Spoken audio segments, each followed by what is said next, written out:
So you can't transition from a less lethal to a lethal quickly and effectively. Hey guys, welcome to Whiskey, Lead, and Steel, Feelings Hurt While You Wait, the official podcast of Aggressive Defensive Solutions. I see. Caffeine magazine. Product placement, right? Product placement, that's right. Not our product, but it's a product placement. That's right. So today, I'm Lee Curling. With me, of course, is Rick Sutton. And today we're going to talk about support hand for less lethal usage. Yep. Rick, you want to start us off there? Yeah, so kind of where we were having a conversation, a bunch of us, I think at the last match, after the last match, and we got talking about how all that works out. And where that came from was we were talking about the criminal case and then the ensuing lawsuit where this female police officer, I think it was Michigan. Yeah, oh, yes. Yeah, that's right. yeah. So she intended to tase a guy, said taser, taser, taser, said I'm going to tase you, and then pulled her pistol and shot and killed him. Right. And now she's going to prison. Right. And we all agreed, if you pull your gun and you shoot somebody unintentionally, you're still on the hook for that. Mm-hmm. My argument on that, to a degree, and I think it plays to the criminal and to a lesser degree the civil aspect of that, is it's training scar. And where that goes is this. And I recognize that I'm often an anomaly. But when I started out as a police officer, I took to heart something Dave Newby told me, which was keep your shooting hand clear. Don't do anything with your shooting hand that you don't have to do. That way, if you need your gun, there is nothing in the way of you getting your gun. So I took that to heart. And so for my whole career on the police department, I carried my my mace at first, but my mace, and then my capstan, and my side handle baton, and then eventually my asp baton. I carried all of that in a left-hand draw. And I did all of my qualifications and all of my training with my support hand on that, so that if I found myself in what started out as a less lethal encounter, I'm hitting somebody with a stick, and then it goes lethal, I don't have to go to the trouble of dropping whatever's in my shooting hand to get my gun out and go to work. And so I worked that way, and I trained my rookies that way, and I moved around from that way. To this day, that's why I carry my pocket knife on my offside, that kind of thing. Well, when tasers, belt-mounted tasers became a thing, and I never carried one of those. Because if you tase somebody, you have a tough time explaining why you punched them. But when they came out with the first set of tasers, they ergonomically were very much like actually a 365 XL. Yeah. Felt a lot like them, about the same shape. So I noticed that cops were getting tasers, and best case scenario, they were carrying their taser for a cross draw with their shooting hand on the far side of their body. But then I started seeing guys carrying them same side. They'd carry it forward to their gun. Yeah. So they carry it like an appendix carry. Yeah. So I was talking to a couple of taser instructors, and I said, hey, you guys need to do something about this. Well, what do you mean? I said, you're setting these guys up to pull their gun or pull their taser when they need their gun. Well, people are really strong right-handed or left-handed, and it take a lot of time to train them. I said, look, if you train everybody to only deploy the taser support side hand, you're going to almost entirely eliminate the risk of pulling the wrong gun-shaped thing when you need it. No, it can't be done because people aren't that smart. So I told guys, and then I had guys that I worked with who were like, ooh, that makes sense. So there were guys that I worked with who carried tasers, D-Mac, Sean, those guys, who carried their tasers offside. When this lawsuit came out, specifically about the taser thing, when I saw the video, I was like, that's training scar. And part of me says, well, tasers aren't brand new. They weren't brand new when this happened. Right.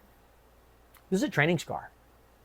This is, I think, in my opinion, having your people do all of their less lethal with their lethal hand is really no different than teaching the rear naked choke. And I think there's a bigger piece to just that, right? Yeah. It is if you're teaching people to do less lethal with their shooting hand isn't free. So you can't transition from a less lethal to a lethal Quickly and effectively. Absolutely, right? And the point of less lethal is you're not in a deadly force incident yet. Yes. Yet being the operable word. Yeah. And the other aspect of that too, and this is one of the things nobody rarely talks about is, and I imagine you've been there. This looked like it was going to be a lethal encounter, so I had my gun out. Yeah. And it de-escalated. Right. So now I got to put my gun away, but it's still a fight. It's right. Right? Absolutely, so if the guy squared up and he dropped the knife, we're not going to shoot him, but we're going to want to have our capstan out. Right. Or we're going to want to have our taser out. You know, and now you got to play the juggle game. Right. So I really do think, and again, when I was teaching, when I was training, this is one of the things that I brought out to people. I said, look, you know, whatever you do, and guys would go, well, you know, I'm really very strong right-handed dominant. I go, okay. At one point in time, you couldn't walk. You learned to walk. If I can learn to do stuff with my left hand and my right hand, so can you. It's just a matter of applying the discipline. And I really do think that if your organization came out and said, no, this is how we do it. This is how you have to do it, right? So as an example, you're a left-handed guy. When you stood in formation in the Army at trail arms and they went to port arms, you did it right-handed because everybody in the platoon did it right-handed. Everything's right-handed, Which means you can be taught to do it the other way. So I'm surprised that the industry hasn't figured that out yet. I'm surprised to think that we're the first people talking about it in an open forum. Yeah. Because otherwise, it seems to me like it's one of those ideas that people go, ooh. Yeah. No, absolutely. And that dovetails into a lot of other things, right? You know, you think about, you think about being in an interview stance, right? You're going to angle your body away from, or you're going to angle your gun sight away from, right? Their hands, right? Yes, it might present, you know, your less lethal objects, but let's face it, if they go and attempt to grab your taser, they're going to get shot. Yeah, so right? it's lethal. If they grab your taser or your capstan, right? Absolutely, that's now a lethal force encounter. Absolutely. But what's interesting is I see some civilian training that's out there of doing unarmed self-defense. We're talking, you know, unarmed self-defense, and that was discussed. You know, keeping your gun side away, and great, yeah, I completely and totally agree with it. I completely and totally agree with that. Up until the point that it is, you see somebody training, and their normal training is they do appendix carry, midline appendix carry, but then they're doing training, and they're training on a technique to keep their gun sight away, and they're wearing a outside the waistband holster, but you're training for a normal scenario in which you're saying, I'm dressed like this, I'm expecting to be concealed carry in a one-on-one encounter, but now I've flipped the training environment to something completely different. So I mean, the whole fight like you train, fight like you know, train like exactly. you fight, and then that's one of those things that creates range scars. Exactly. That then become catastrophic. Well, but here's a bigger piece, and I'm gonna pull a Rickism here, right? Nobody grabs their shirt for any and pulls the front of their shirt up for any other reason than because that's where they keep their gun and independence carry. That's right. And you are now telegraphing. Right. But if I keep my support hand, my non-shooting hand, to hold you at bay, and we're gonna talk about less lethal combatives. Yep. That way, it allows me to be able to get to my gun.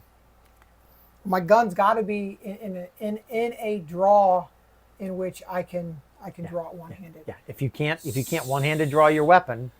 So then you're changing your training scenario so you can show somebody what they should be doing, even though in your day-to-day you're doing something completely different. Yep. So I mean, therein lies. It gets into the we have obviously have not been a big fan of appendix carry for a couple of different reasons. Yeah.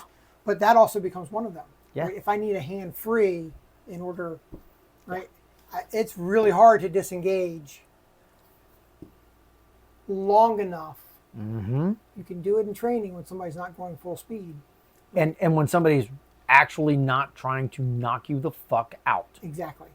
Yeah. Right. And you go back to the fight like you train like you fight thing. And so when you're developing all this, I tie it in an example of this. I used to see these police officers, brand new police officers, get out of the academy, get cut loose from their FTOs, and of course they got like a knife on them and all this stuff, right? So they're cool. They're walking around with their knife in their pocket on their gun side hand, and I go, 26 pairs of handcuffs. oh yeah, extra flexi cuffs. Oh yeah, handcuffs and all kinds of crazy shit, right? Because they expect to be in a riot. That's right. That's right. They expect to be on a riot on a Tuesday night. Yeah. So they'd have their pocket knife, and I'd go, what kind of knife you got there? Oh, I got the newest, latest, flashiest. Hit a button and it ejects and opens up, and Mach 15 or nerve agent. Yeah, whatever. Yeah. I was like, what do you got on your left side? Nothing. Why are you carrying your pocket knife on your left side? What do you mean? So why aren't you carrying your pocket knife on the opposite side? Well, I said, look, I understand that the official reason you're carrying a knife is so you can cut the seatbelt and drag somebody out, right? That's the official story. Well, yeah, I go, okay. And we all realize that the reason you're carrying a knife, especially a self-opening knife, is so that if you are fighting with somebody over your gun, you can stick them and cut them. Well, yeah, I go, okay.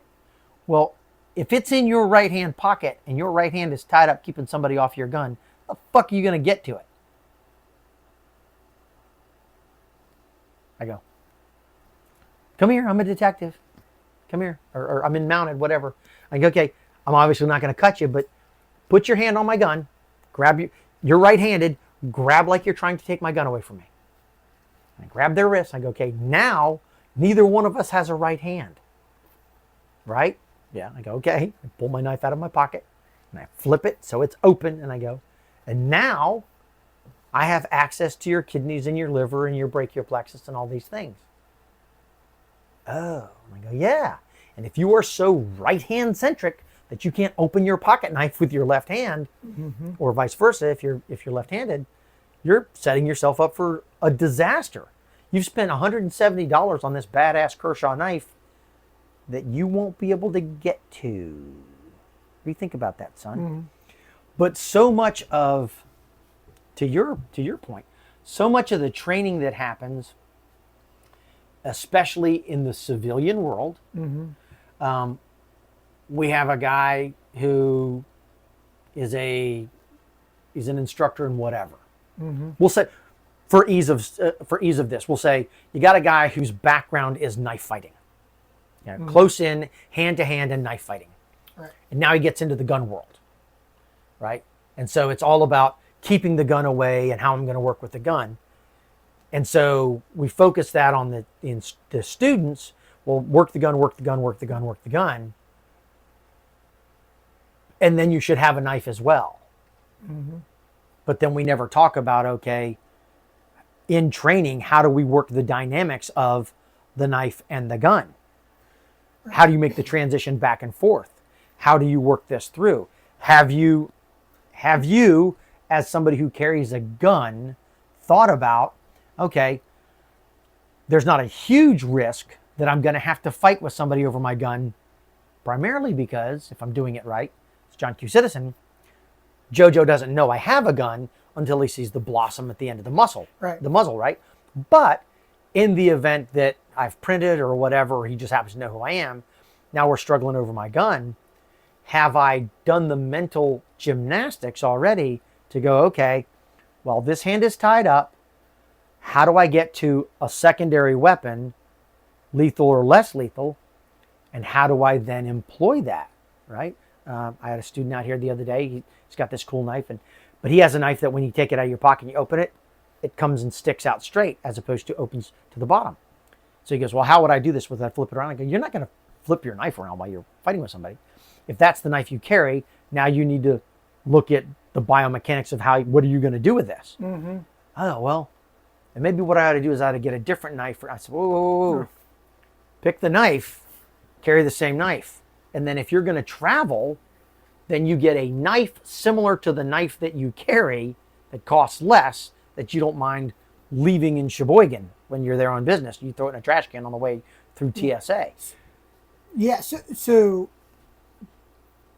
there's so much more to it than just... Well, and to go back, right? So we in the civilian world, we do see a whole lot of things in isolation, right? Yep. And it's the same thing, right? All right, we're gonna go do a ground combatives class, right? Or ground self-defense or whatever, grappling. Cool, right? A set of skills, right? You want to learn about knife fighting, you're going to learn about knife fighting. Well, we're always better with our strong hand. And then you're going to go take a gun class, right? And all of these things generally are done in isolation. Yep. Right? And the ability to put them all together is, there's limited places, limited availability to put those things together in a. I think I know a company that might do some training like that. But again, why we look at offhand, both with the gun, with your firearm, or with any of the less lethal type of employment. So that offhand employment is, you need to be able to operate things with both hands. Yeah.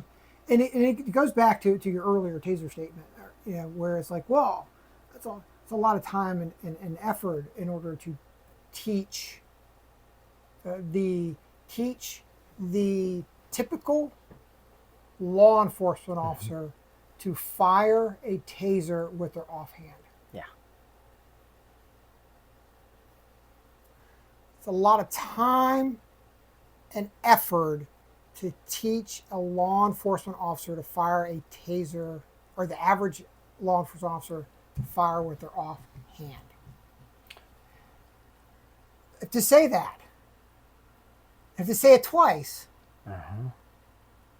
to have that sink in, to go, how many people do we have that come out that have never fired, civilian for defensive, whether it's range or whether it's training we do, that haven't fired their gun with their support hand. Yep. It's a huge number. Yeah. Oh yeah. But if you've got somebody in firearms instructoral position, I think that's grammatically correct, that is saying, hey, it's too much effort, too much time and energy in order to teach police officers to fire a taser with their support hand. That is a telling statement. And I think that as civilians that are out there doing things, it should be even more to go, you need to double down on what you're doing to work that support hand. Because there's really should be no reason why a taser is a good enough weapon, right? I mean, it's right. I mean, you're firing it, right? Yeah. You only have it's only a limited deployment weapon. Yeah. Right. But again, it does go back to the fact that you've employed it because you've made a determination that you have the time to deploy a taser, and the ability to, and the threat to your life or those around you isn't there yet. Yeah. It's You've yet. determined Yet that, with a capital Y. You've determined it is reasonable to engage in force, Yes. but not deadly force. Right. And so, which is why I say so you've got the time and the effort in order to work that support hand.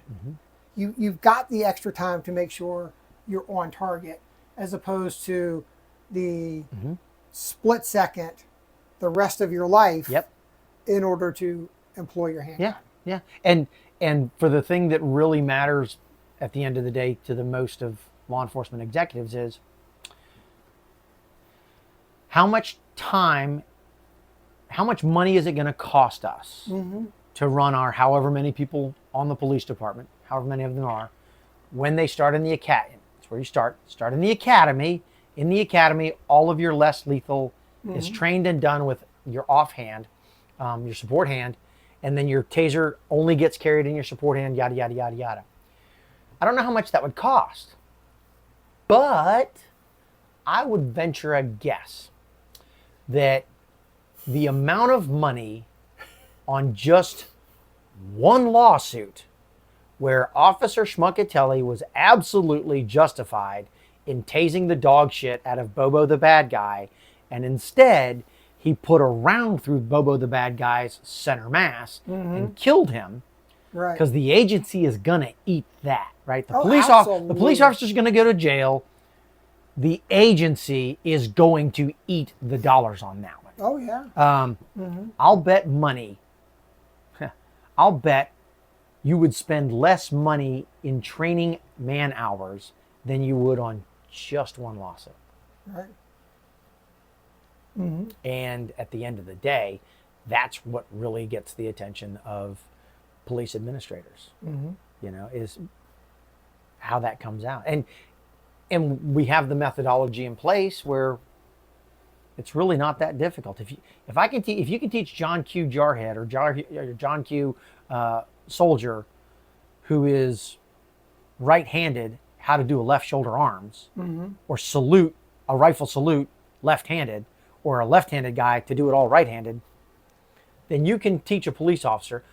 For crying out loud, we're teaching police officers to operate the radio with their right hand, operate the steering wheel with their left hand in motion.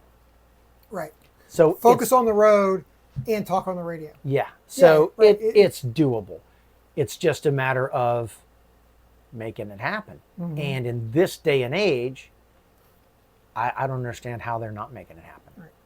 And that's not the only incident. Oh God! Oh no, right? No, that's the most recent. But there's plenty of them. There's plenty of them, and you hear the video, taser, taser, taser, pow, pow, pow.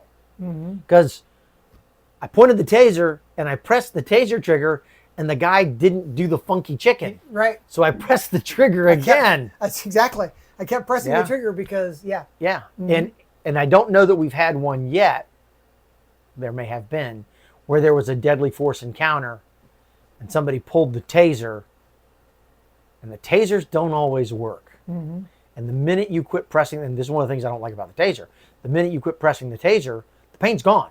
Right. So the taser work, the way it works, as soon as the electricity stops, they can fight again. You know, or if they rip a lead off, they can fight through that. And I'd be interested in finding out if we've had any incidents where it became a lethal force encounter and the police officer went for their gun and came out with their taser and ended up paying the price for that.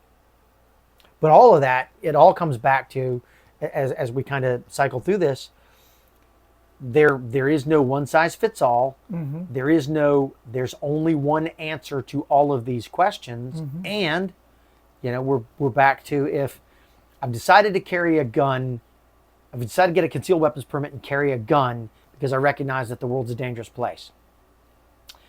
And so I bought this gun that I like to shoot, and I shoot it out of this holster, but it's too big and too bulky. So I carry this other gun in a different methodology. So Right. I only ever go to the range and shoot my 320 full size Right. out of a hip holster. But what I do, I carry a Kimber 1911 style 380 in an appendix carry, but I almost never shoot that one. Right. Yeah, you're setting yourself up for failure. But Right. I went out and I bought a really cool CQC knife, and I carry that in my pocket so people see that I'm carrying a pocket knife. So they know I'm a badass. I'm a civilian operator because I'm carrying a pocket Civilian knife. operator. I got a $400 knife. I must be a civilian operator. Yeah, and in the meantime, they don't know what to do with it. And you've probably seen this. How many times have we seen a video of a fight where the two combatants are fighting one-handed? Because they don't know anything about fighting, so they don't know anything about using their support, so they never think about it. Mm-hmm. We had a guy that we know about who was so right-hand centric Right. that he did something stupid, and then he had an AD with his Right. support hand. Right. So that's one of those things that just rolls back into this whole thing. And you're absolutely right. We think that this is a great big buffet of a problem.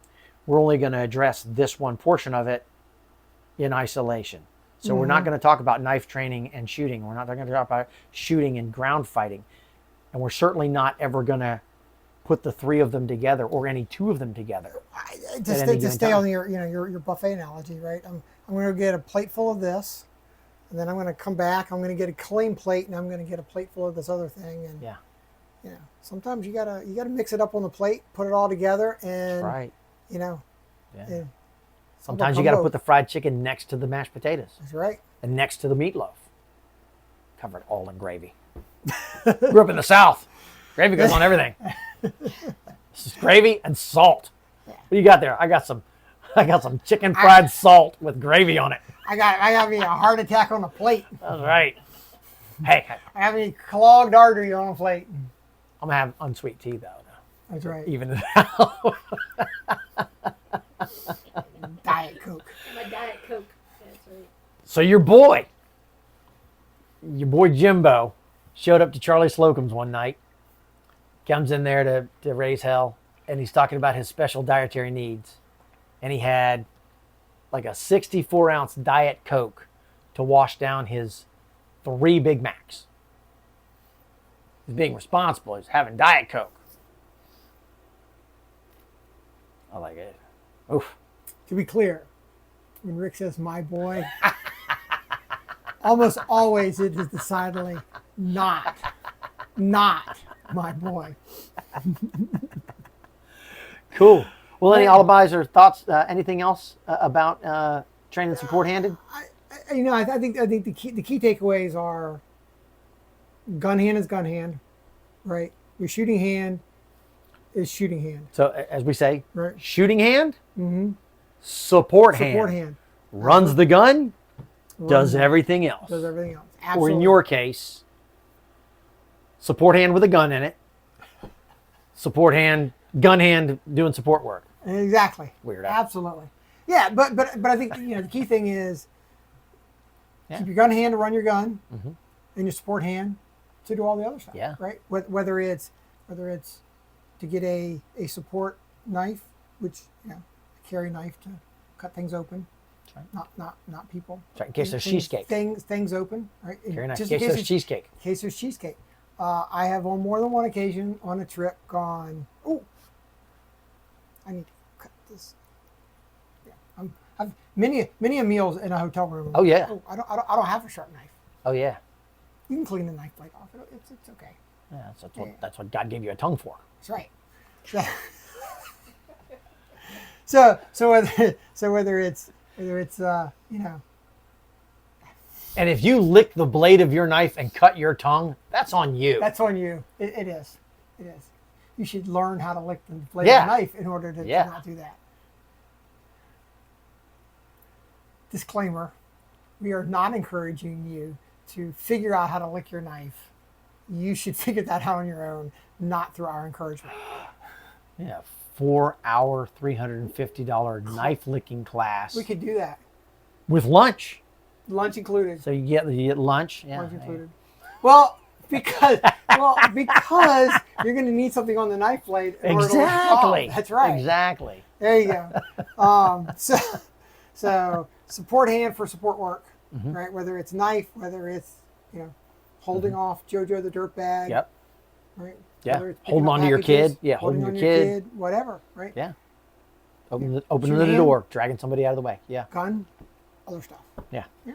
And then following right in on that, fight like you train like you're going to fight, and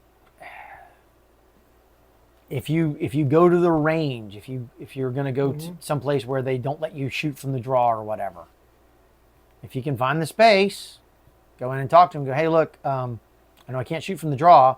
I want to leave my gun on the table, and if it's okay, I want to do a couple push-ups. I'll do some push-ups, get my heart rate up, stand up and shoot my gun. If you are shooting your gun and you are never practicing with your gun out of breath, you're short stroking your training. There's a lot to it. But again, we go back to the fight like you train like you fight, and think about all of this from a big picture thing. Look at it from a holistic aspect. Yeah. Because it's all fighting. Yes. Gun fighting, hand fighting, or knife fighting, or truck fighting. Yeah. So yeah, cool. Yeah. Gun is, I was going to make a joke, but it would fall flat because nobody else knows it. I was going to go, gun is a pronoun, but it's not a pronoun. It's a noun. It's a noun, not a pronoun. Right. If you get paid to use it, does that make it a pronoun? Ooh. See what I did there? Mm-hmm. Yeah. If it's But lost its amateur but in status. this case, gun is a gun the verb? Now, so not to segue too deep, but let's talk about that. Is gun a verb? Because it's fighting. We're talking about fighting here. Well, no. Well, It becomes an adverb. it becomes an Adverb. adverb. However, right? So Adverb. one carries a gun, one shoots a gun. So gun is clearly a noun. Mm-hmm. But what if one decides to run and gun? Does gun then become a verb? It's You got the being English used- major. You tell me. It's being used as a verb in that sense, yes. Gunning somebody down, it's the same thing. That makes it a verb. Look at that. It's context as well. Context is important, like punctuation. Exactly. I helped my uncle jack off the horse. A comma changes that entire phrase.